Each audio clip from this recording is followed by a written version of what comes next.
Welcome to the Rim Brake Rodeo. We hope this video helps. In this video, I will show how to replace battery in Nissan Armada key fob. Start by removing the mechanical key from the fob and prying open the case gently with a small flathead. Take out the old CR2032 battery with care to avoid touching the circuit contacts.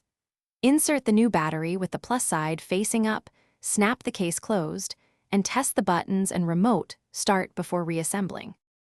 In this video, I will show how to replace battery in Nissan Armada key fob.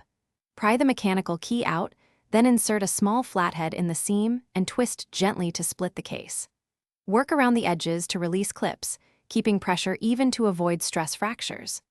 Once open, set the two halves on your work surface and locate the round CR2032 battery seated in the circuit holder ready for removal. In this video, I will show how to replace battery in Nissan Armada key fob. Quick recommendation: life's too short for cheap socks.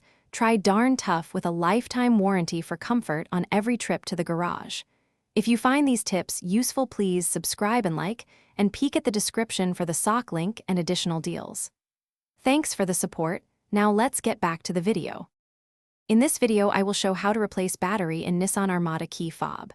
Remove the old CR2032, noting which side faces up, and then place the fresh battery in the same orientation. Press gently until the battery snaps under the contact clips and the holder secures it without wobble. Reassemble the fob halves, insert the mechanical key back into place, and test all buttons including lock, unlock, and remote start to ensure full function. Thanks for watching. Consider subscribing if we helped you.